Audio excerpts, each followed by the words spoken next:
SCP-682 is not only one of the most dangerous monsters in the wiki, but it's also one of the most aggressive, because as we know, the reptile's life goal is to exterminate all life. However, despite of 682's determination to eliminate all creatures, it didn't attack SCP-999. But why? In this video, we try to answer this question. Also, don't forget to subscribe to our channel with notifications on, so you don't miss any of our upcoming videos, and we will be answering many more interesting SCP-related questions like this one in the future. To begin with, let's quickly remind ourselves of exactly how this interaction went down. When SCP-999 was released into 682's containment chamber, it immediately slithered towards the lizard, gurgling with excitement, which of course surprised 682, as the reptile had never seen a creature like SCP-999 before. The tickle monster moved in front of the reptile, jumping up and down like a dog, while emitting high-pitched squealing noises of excitement. But the reptile was having none of it, and immediately stepped on SCP-999, completely flattening it. The scientists overseeing the experiment were horrified, because they believed that the tickle monster had been destroyed, and they were about to abort the experiment. But then, out of nowhere, the reptile emitted a low noise, similar to a chuckle, and said, "What is this? I feel good." SCP-999 then crawled up from between the lizard's toes, reached 682's neck, and began slowly nuzzling it with its pseudopods. A wide grin slowly spread across the lizard's face. 682 chuckled once again and said, "Feel so happy." The reptile then began laughing occasionally before escalating into non-stop laughter, repeating the word happy. The lizard even began rolling around on its back like a puppy and slamming its tail on the floor with dangerous force. SCP-999 and 682 then continued to tickle fight until the reptile became so worn down that it fell asleep, with a smile on its face, of course. The scientists were shocked, and they decided they had seen enough cuteness for one day, so they sent 2 D-Class personnel to retrieve SCP-999. But when the tickle monster was removed, SCP-682 immediately woke up and unleashed an unidentifiable wave of energy from its body, all the while laughing maniacally. Everyone in the area collapsed into a crippling fit of laughter, which allowed 682 to escape and terminate everyone along its path. Meanwhile, SCP-999 quickly rescued as many people as it could, while MTF personnel slowly recontained SCP-682.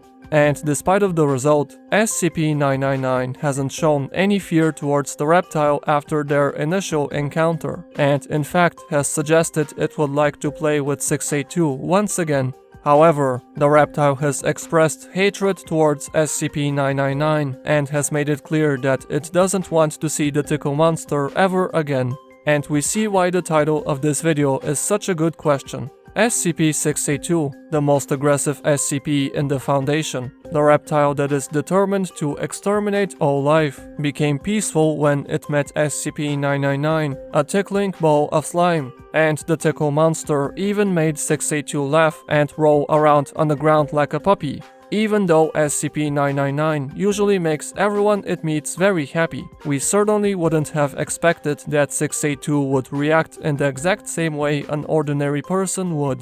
After all, the reptile is famous for its incredible adaptation properties, which allow it to adapt and become resistant to anything it is faced with in minutes, sometimes even seconds. And despite of its astounding ability to adapt and overcome anything, SCP-682 didn't adapt to 999's effects in the slightest, because it remained friendly and happy during the whole experiment, and returned to its aggressive state only after the tickle monster was physically removed. So if SCP-999's effects are so powerful to the point when 682 can't do anything to counter them, which most definitely appears to be the case, then we are left with 2 possibilities. SCP-999 is either one of the most powerful anomalies in the wiki, and there is literally nothing that can counter its ability and stop it from making people happy, or there's something special between SCP-682 and 999, like a common history or some sort of connection between the two, which makes the tickle monster the reptile's biggest weakness.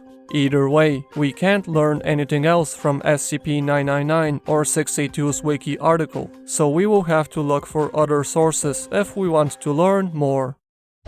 If we search for articles that feature SCP-682 and 999, the first thing we find is an SCP tale called New Job. This tale describes how a scientist at the Foundation is transferred and becomes the new head researcher for the tickle monster. But the scientist unexpectedly receives a message from the O5, something which definitely doesn't happen every day. The message congratulates Dr. Collingwood on the promotion, but also explains that the job is a lot more responsible than it appears to be, and that working on SCP-999 isn't about tickling with the slime ball every day. The O5 begin by telling the story of the Scarlet King and how a good number of SCPs were born by his own daughters, which became pregnant when he violated them. The Doctor is also informed of the Children of the Scarlet King, a cult that performed a ritual which allowed 7 young girls to become effigies for each of the Scarlet King's 7 brides, allowing the girls to bear the Red King's offspring. The O5 then continue by saying that the girls, which were called SCP-231-1 to 7, began to give birth one after another, and each birth caused more destruction than the last. As a result, 110-Montauk was devised and implemented, a disturbing procedure which was intended to prevent the 7th and last bride from giving birth. However, sometime later, the Foundation discovered new information that the 7th bride was not like her sisters, and instead of monsters, she was supposed to give birth to great heroes that were allegedly going to destroy her own sister's children and defeat their father, the Scarlet King himself. For some reason, the Foundation decided to trust this information, and the 7th bride was relieved from the terrible procedure, allowing her to give birth. Luckily, the Foundation's sources were legitimate, because instead of a horrific monster, SCP-999 was born. The O5 then explained that at first, it may seem counterintuitive that the sweet little slime ball could somehow defeat the most powerful deity known to the Foundation, the Scarlet King. But this is because SCP-999 is still in its infancy and is nowhere near its full strength.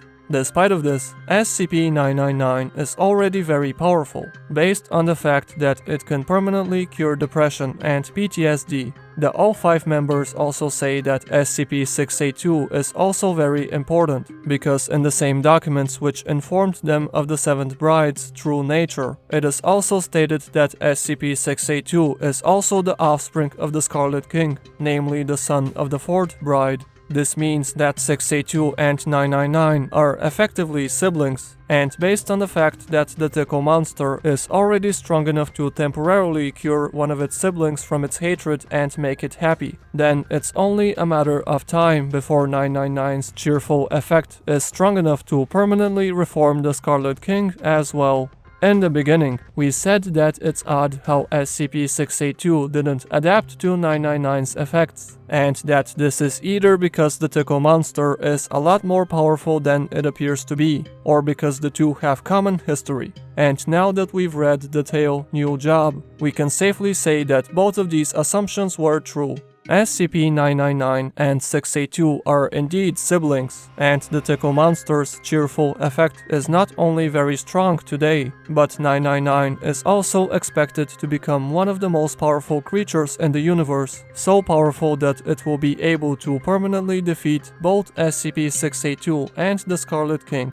But the tickle monster won't defeat them with force. Instead, 999 will use light, love and laughter that can brighten the blackest of hearts. So what do you think? Are SCP-682 and 999 siblings? And when will SCP-999 be able to permanently cure SCP-682 of its hatred? Let us know in the comments. Please leave a like if you enjoyed, and subscribe if you want to see us answer more interesting SCP-related questions like this one.